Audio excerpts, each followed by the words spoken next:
Bayfu a wodi wani asi mesue. Bayfu a waje me ho contract se obetan mani. Me say obi aka me amfi bi mu krompa wo sa dabo we nko a de wo ka me amfi kwase a wo ye mo anka ye tujimi wanim salata se me na boa wo nice crutches oba tantan tan wo hu se fujis aboa bat se wo bonfo kwase yampane wo de asama to me so wagu manimu ase poto wo fi se wa fa ho adi wasa di matema bopa.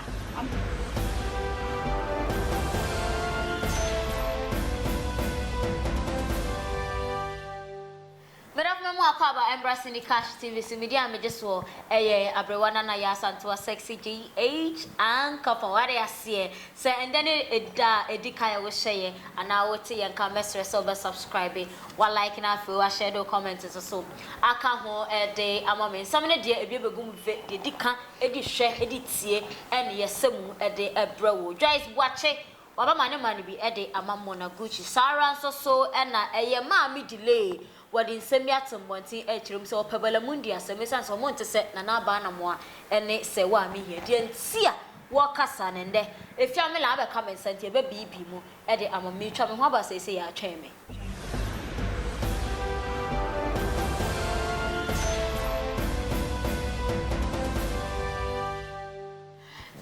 Simon Akabim embracing the cash TV so son of me didn't come a catch on the mensaka a fiamela ever had him say Jababe baby and some more a delay watch them war pebble mundi a sempa sanze Niama would done a dear souvenir would done a dear and to say wa ami here one a yanima and abana one begin tia wakasano if fiamela baby mo at the amount Sarah so and a Joyce Boache Ade and Sembi abatom wanted just one money be a day Emma a year Monaguchi and Casanca say na ansana no young Konyankotie and someone a year Joyce Boache Ekakaya chair Monaguchi Yankotie in a yambra bar yabetwas Bayfu a wodi wani asi mesue Bayfu a waje me ho contract se obetan mani me say obi aka me amfi bi mu krompa wo sa dabo we nko a de wo ka me amfi kwase a wo ye mo anka ye tujimi wanim salata se me na boa wo nice crutches oba tantan tan wo hu se fujis aboa bat se wo bonfo kwase yampane wo de asama to me so wagu manimu ase poto wo fi se wa fa ho adi wasa di matema bopa ame akeka me ho nsam poto minim ho hwe wa fa ho adi wo sa conspire with someone say wo mon time me e de na maye wo Ghana ha eti no wo time ni no de opesa wo tia ne se me ni wiase bie ma na ase den de opesa wo tia no wo ho onyame a wo Jerusalem ntwi wanim mesuma wo bofo se wo mesra wo ne wasefo nyina kwase yampene jimifo Otosa flat screen aboa batese wo Yesu moja ntwi wani mu wate Onyankopon to wo so re de wo pese ba me so na senti wo time ani no mesre wo so so Onyankopon se won fa nkɔ wo maso wasefo so na nankan so aso enim guase wo pese wo hyehye ma me na Awurade ma ne nkɔ wo ne wasefo so kopem se wiase besai oba besi a wafo bonsam suban kosoa na yesa na Awurade betwa wagu se sere amo hu se nyame ye nokwafo wo de wani besi me so betome me so wura betan me Joyce Boache ebobo pass ye ndi mani na me no maduro mu ana mo ka me ahye munye nyame wate munye nyame ensa wo wote ye no wo bisa ho se na dia na aba Joyce Boache se de bia no de wo dwen ho violence wo di ma me panyina tem asisi ana afa wo ye bonfa wa bone ho bone sa wo ye bonfo men sembre meko efiamela honom na kire se wo de nkomotwetwe no apepe so de amam efia akwa yenwia ena de won sa ho na we yi se na esi apai shaba yeah shaba why ye fetche ahwefo na yento aso me den chia kese ekoma sindika ahwefo nyina okay na ye ka mo se na ni di kan a o hwe yenya so be like subscribe na share my na comment ne so no ma remfi so benya comment ye be kan ama mudem but ye je ya adwen na ye twe so only ye nya adwen a ndidi atem okay ndidi ye atem efia Yes. Joyce Boache. What it is that money Gucci. So I would see you know, and some no. Sarah was who is sifa. Stay asemo. Say onipa daseni. Otine ho asidin a ompe. Joyce Boache. Insensem ekoso nyina obian fro wo mu ye. Se oni mo na Gucci e wo ntokwa santokwa no etwem adai. Eba ni se na mo na ni GH Mouthpiece ya ade. Na GH Mouthpiece aba betwere ade a odo ho. Eba beji ntokwa ni obi afro wo. Obi afre no de na emu pese bia. Obi invite o. Sister mini Joyce anka mi hunya mebi a on. Mebu mani eguso. Ti se obi a mani efra no mebu mani eguso no betwem ko. Enya asem bia na eso so. Ade bi won ma akwa so na de nsem foforo. Ebe san aba. But uye di na akoye bia na nka san nsem nyina no empie. Joyce opekasa. Eno no na tem dide ye one way. O try say flat screen. Uwe ya yese, uwe ya still but wo show say. Osi abobo to say eyi. Mi hu eyi alewa. Won de wi alewa ya hihye omuroba ni. Sa na o senti nso sorry a. Na tun crofo ho sa. Na ede ntina me ni wan ka me medwen me ho. Ama no edidi ma me na tem sa because me say omo beef ni de adai. Say osi GH Mouthpiece. Abeka say Monaka say GH Mouthpiece ne be conspire. No munko didi Joyce atem ena GH Mouthpiece anye. Na GH Mouthpiece anya asem na etwem. We eyade eso sabe didi lady na atem bi. Once Ghana has say celebrities no. Me dwen ho amenti o mo ase o. Udi ukọ forma. Hwehwade e be ma udi no. Epeja na ye. Embe didu nyonko atem mfa nkope hype. Embe didu nyonko atem. Emfa nkope hype. Hype bebrebe na he na ode ko. O yese na o ankofo frefo na o sane amasodoria do ni nyama krampa nka enye me ya. But who dey no edidi atem Instagram hono ma na odete. Enko bebia. Enso still no sorry na uye nipa ben. Uye nipa ben. Enye se mi ke bia mamu na Gucci but bebia no kwan ne da no. Na de ato. Mona one eyi ni nua ba GH Mouthpiece na ya ade. Omo amdan fufuo mienu. Ena omo ye omo ade. Obi anfra wo mu ye. Se GH Mouthpiece abeka asem bi kwampa. Enye so obeka asem na we hwire agilem. Ebetumi abale se asem na GH Mouthpiece ka no oboa. Okay. Se oni bona enya fine no. Ena bi ono wa ba okasa asem se na nso bi ba beka no na muni mo na ayeden. Akon.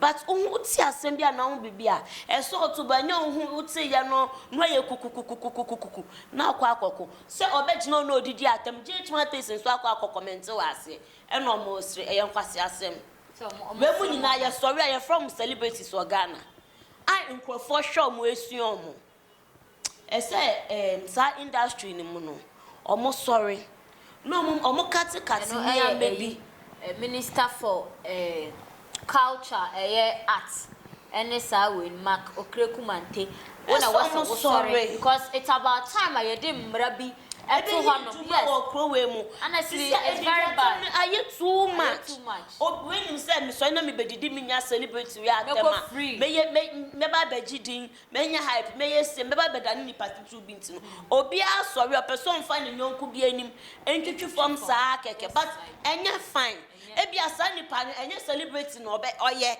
ena o hia ni wokrom baby a menye sure kwampo so betumi ahwe nanim oni ni kasa kra bia pe udo nsa begu wechi ansa na oni nipa na sa nipa na kasa but celebrity ka kra be ye nti eni nnamfo bia ono so wan hwe ni hu ye a odi ni hu kobo ye nti no obi asori na odi ni nanim otwetwe fom eye de enko a oye sister Penny o mo no oye sister Penny awo for Joyce mo na nyinsen wakwa woso nko bi menka se onwoda but mona kwa woso onwu bi wa na we de wi out there ba ba ya e na obetumi die didi na tem but onwu ye na wa na osie se o person otutu nyame ye ansa wa wo e na no so se me de me pese me wo Miria matutu mi nyame ye na mabo life a.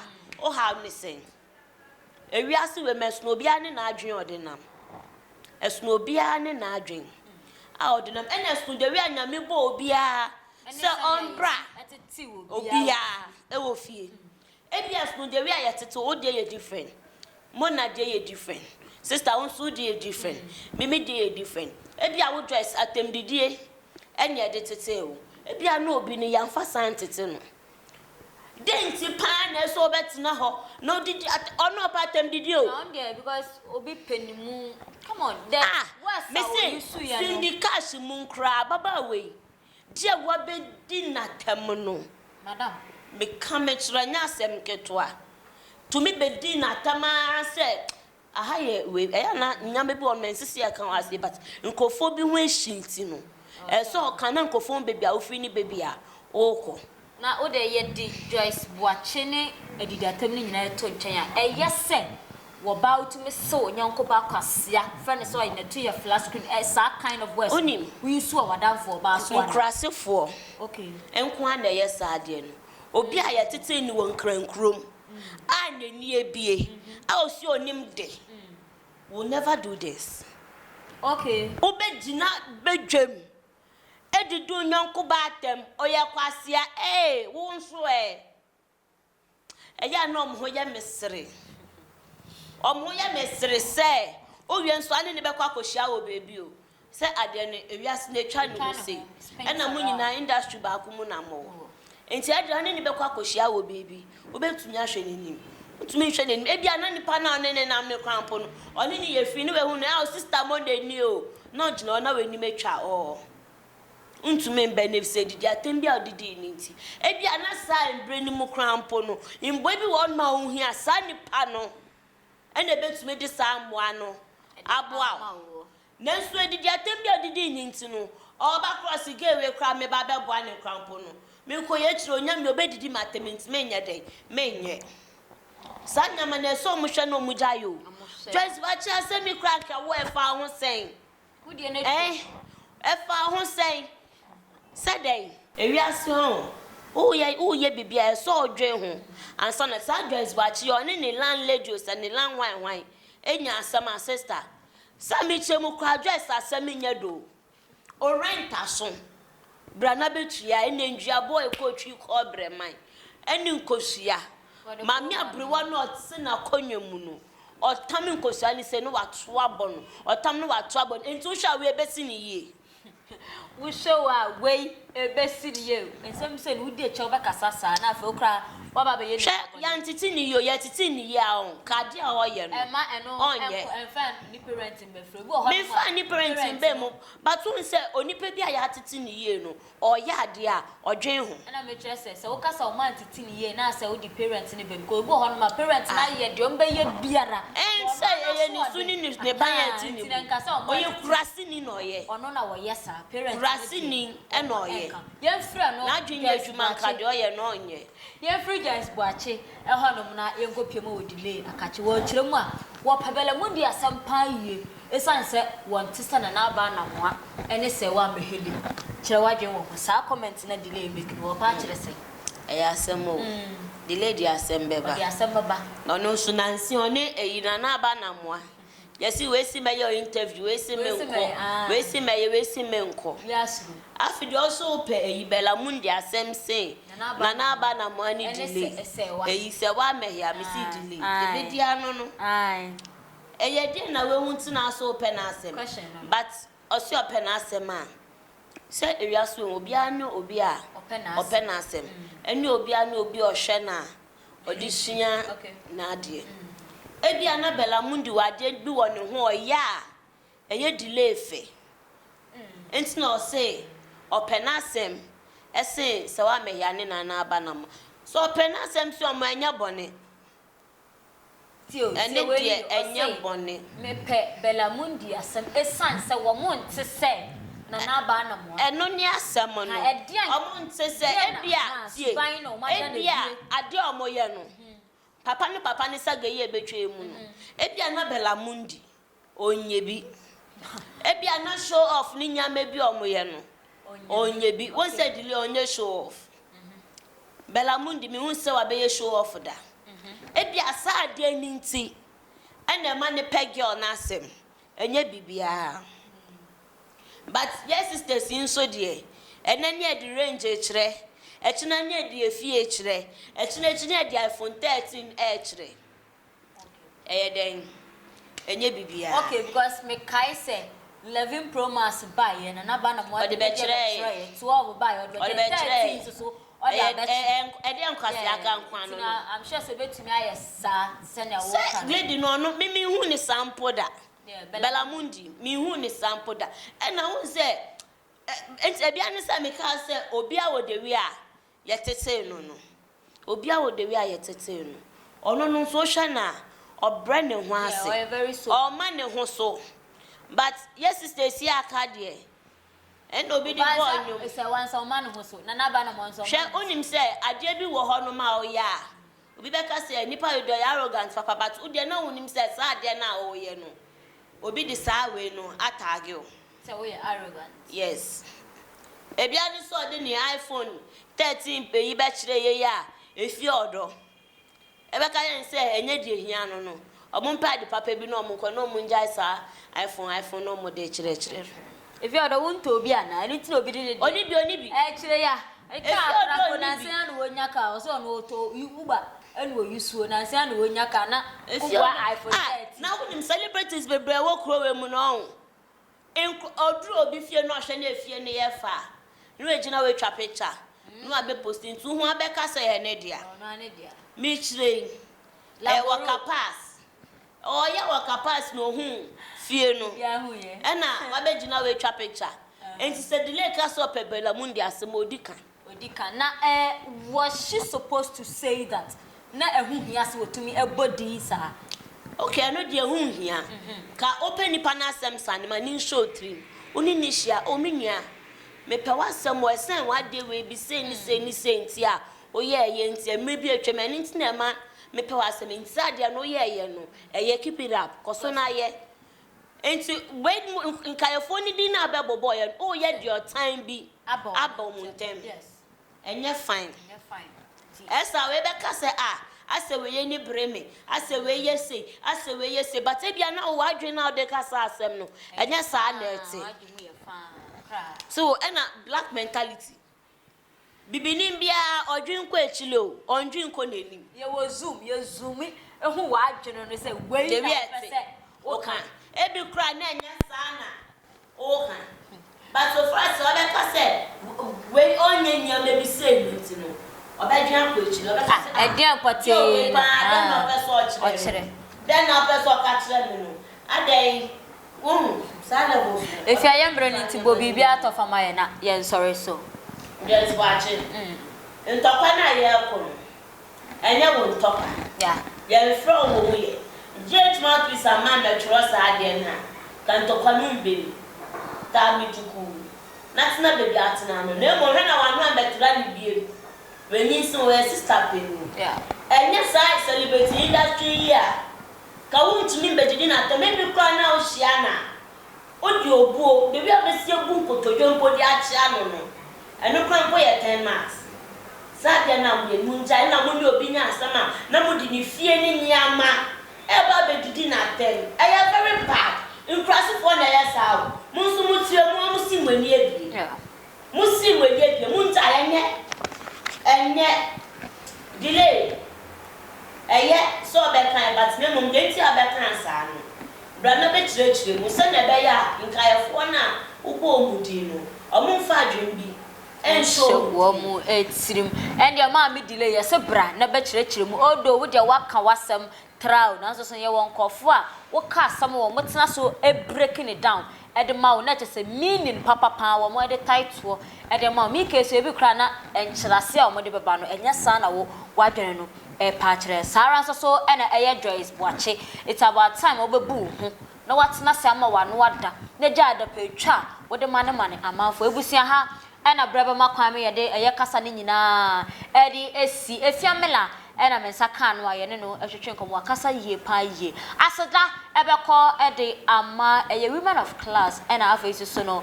ɛyɛ cheerful giver so mo bɔ me chidom ma me de ensam we no ɛde ɛbrɛ hu me abɔnten ubodi abrewa na ya asantewa Sexy GH anka pon ansha me chewa ngana sidi me di wasi makra